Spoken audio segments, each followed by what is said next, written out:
What's up, guys? Welcome to another edition of Man Talk. If you're joining us for the first time, thanks so much. Man Talk is exactly what it sounds like. Men talking. Got it. We dive into some real, relevant, and gritty topics that a lot of times are set to the side because of busyness, fear, or other obstacles. So we're happy that you're with us today. We're excited to be jumping into a series on marriage and family.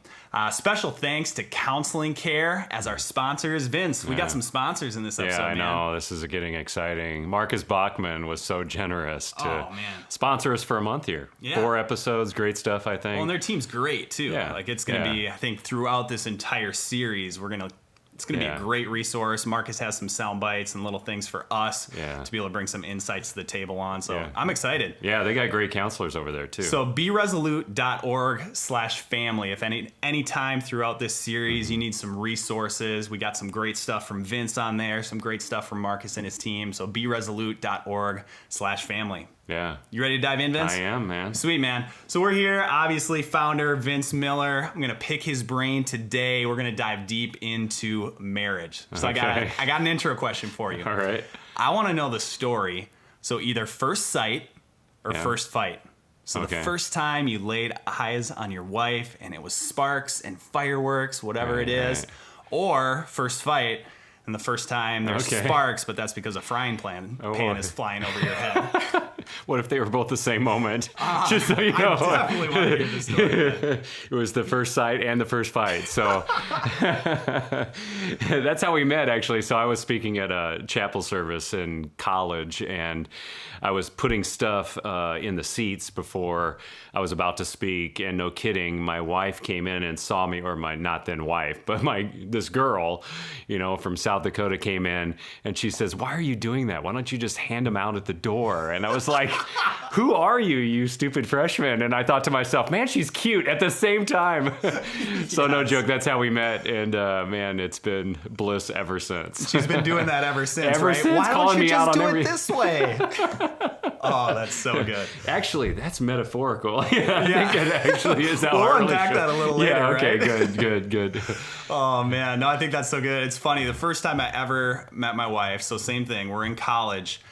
We were transitioning. I was part of a residence life staff for this freshman dorm. She was part of the new staff coming in, and we did this thing where guys would kidnap the guys for the next round of resident assistance. The girls would kidnap the girls, and we'd get them out of bed 4 a.m. in the morning, take them to Perkins, kind of show them the ropes and stuff. So literally my first sight of my wife is 4 a.m., her getting out of bed, no makeup, hair all over the place. Awesome. It was a thing of beauty, man. Just a raw, unfiltered woman. It was amazing. Those are great. And you still fell in love. Yeah. We didn't get in a fight there either. Oh, okay. First fight, that was over ping pong. So we'll cover that later. I think that's so good, though. And I asked that question for a specific reason, because I think so much of marriage is sight. So it's setting vision. Yeah. And the other side is conflict resolution, that fighting aspect of it. So much of, at least my marriage life, comes down to what's the vision for our family, and how are we resolving conflict throughout that journey together. Yeah. So I want to kind of start on this side of things, because I think we'll spend a lot of time talking about the conflict resolution, the different obstacles that come into a happy marriage.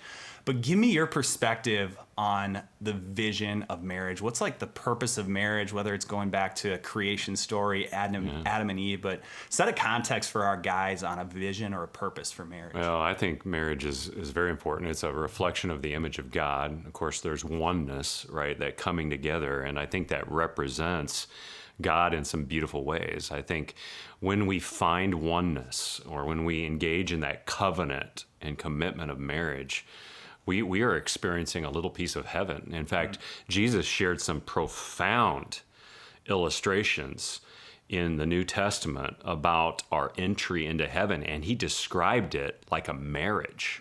That's how he described it. He said that there's going to be this coming together of husbandry and wife, right, in a moment where we are committed to one another, and there's going to be this procession into heaven when we finally come to oneness with our bride, who is Christ. I think the beauty of that imagery is very important, and we take it for granted sometimes. So that oneness, that connection aspect of marriage Yeah. is so huge. I was talking to my wife recently. She's going to be speaking at for a bunch of moms this Wednesday, and she's talking about the aspect or the piece of being seen and seeing others. And there's nothing like marriage that does that. There's no other relationship that has that aspect of you see me, you know me, in all the good and all the bad, but there's that commitment, just that foundation of trust and commitment behind the entire thing that I think is so huge. But the creating connection piece, I mean, that's one of the biggest obstacles, don't you think? Yeah, I think that's probably the greatest obstacle, I think, for men on their side of marriage is understanding how to emotionally connect with their wife. I think it's because we get so busy in our day. There's so many things going on that we go out and we do things and then we come home and then fail to deeply emotionally connect. And I think guys run into that all the time and then struggle to find that emotional connection between them and their wife with them. And I think we both want the same things. We're just unsure of how to build that oneness, right? Inside of this commitment or covenant of marriage, which we make for a lifetime, we struggle to figure out how to do that together because there's not really just a very simple process for each person on how those worlds conjoin, right? How they come together. Everybody is wired a little bit differently, comes from different family systems, learns to do things in different ways, and these two worlds then come together, and that oneness often is hard, and so hard, sometimes men don't do the hard work of actually engaging in that emotional oneness. Yeah.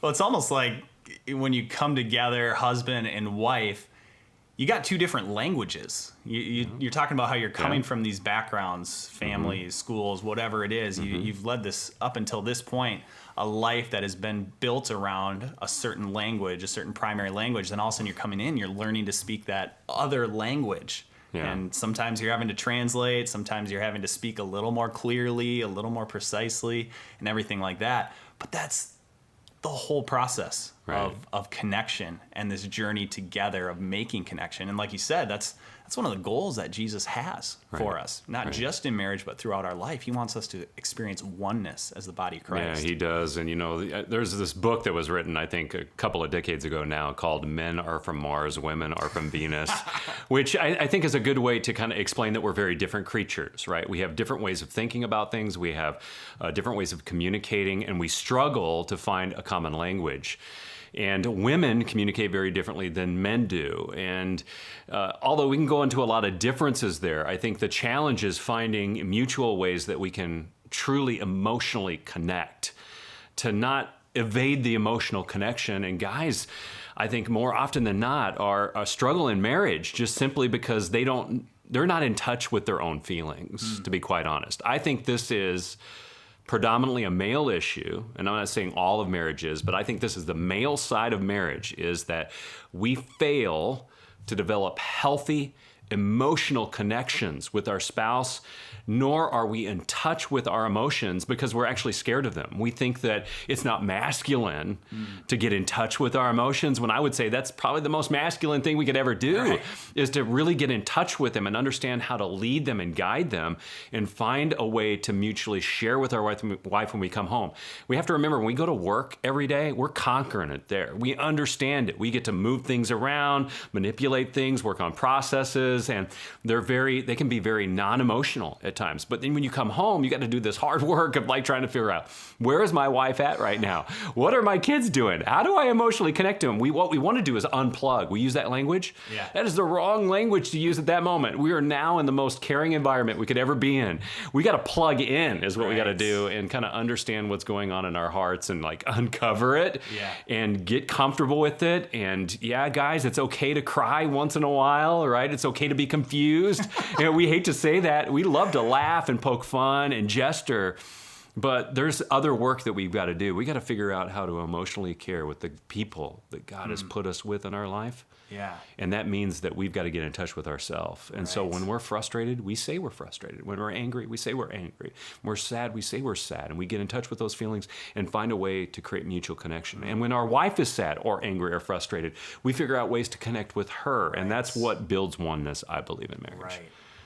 Well, that's so good. I think about, I was sitting with a group of guys recently, and we were talking about that dynamic between like your work life and your family life. Right. And so much of family life, so much of marriage seems like it's long-term investments that in a lot of ways you're not recognized or rewarded for it right away. Whereas you go to work and you can see how, hey, if I spend an extra 5 to 10 hours in the office this week or doing this, I'm going to see tangible results quickly. But so much of that same principle, that same focus applied to marriage or family is really about a long-term investment.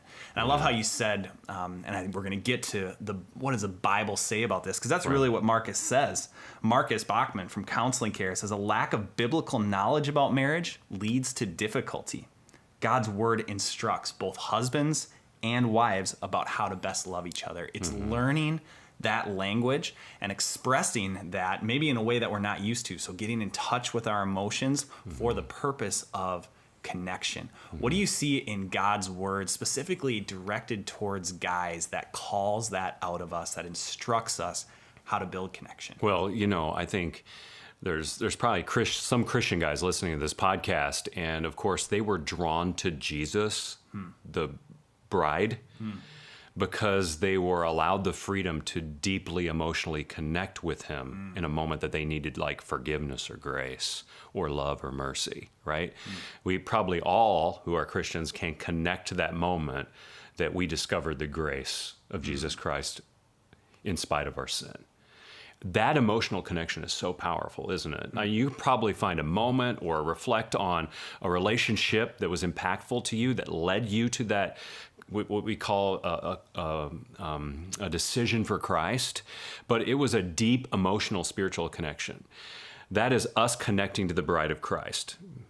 But we're also trying to connect with our bride, right? And I would say the Bible teaches us that we need that connection, and that oneness that we have with Christ should also be modeled in our marriage. It is part of our image that in oneness, we together are becoming a unique representation of Christ together. And we've got to work that stuff out.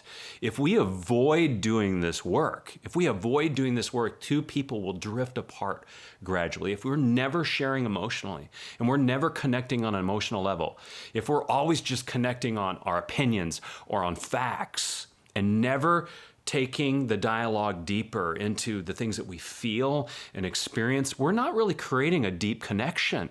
And that's really what we're looking and longing for. When Marcus Bachman says, hey, we're looking for that biblical connection, that's what he's talking about.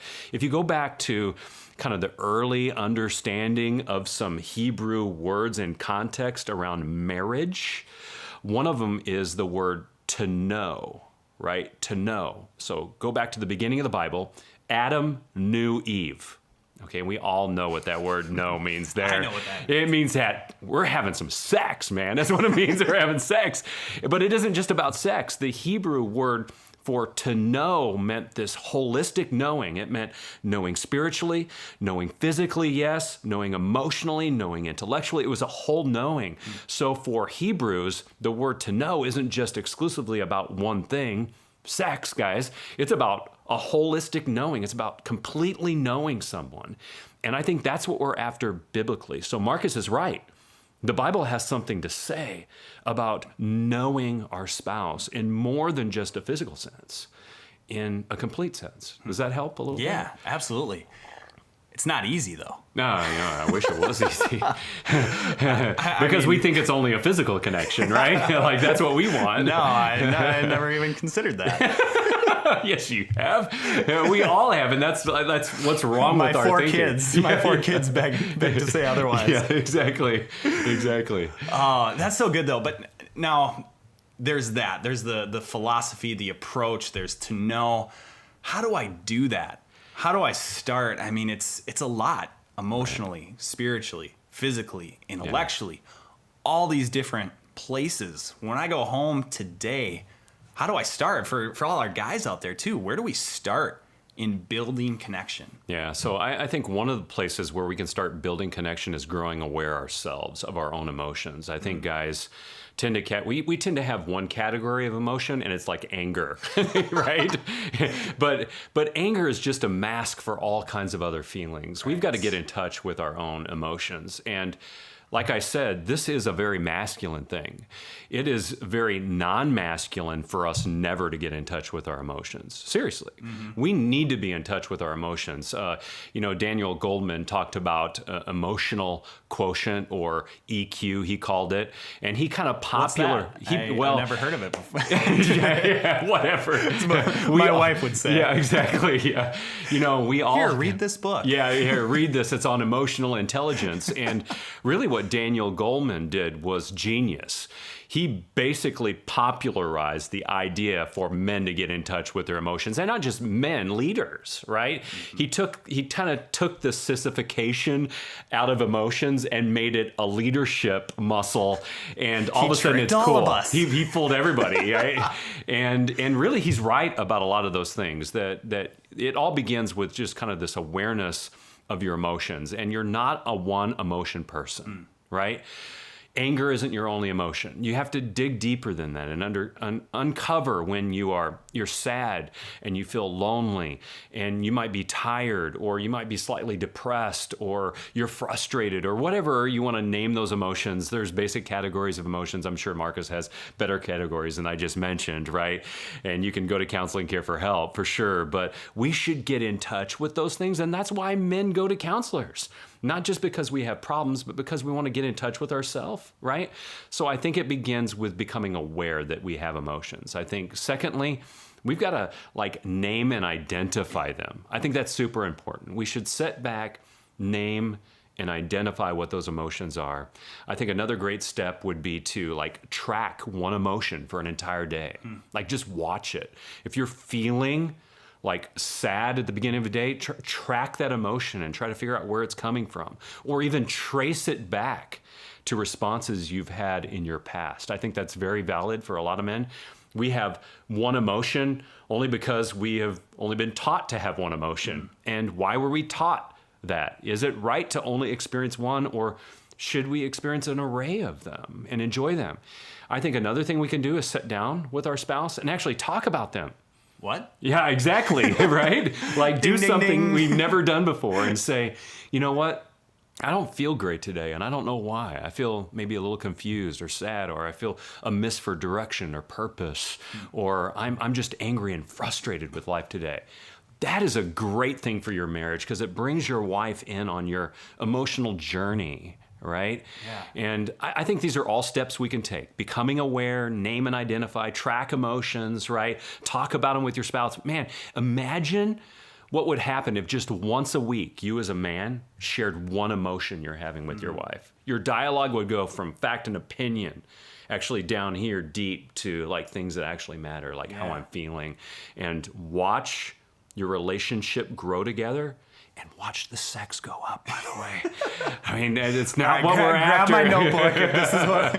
If you weren't taking notes, you are now, right? Watch more the emotions, more sex? Is right? that Maybe. Sometimes that is true. Sometimes it drives women away. It's too much. Who is this guy? He's all messed up. But, I would say, it's definitely going to help the process, because remember, we're just not a one category kind of guy, right? Yeah. To know doesn't just mean physical connection. We're talking about the emotional connection. And I think if we can figure out how to better emotionally connect to our wife, we'll figure out how to better emotionally connect to all kinds of things, like our career, people at work, neighbors, family, et cetera, et cetera.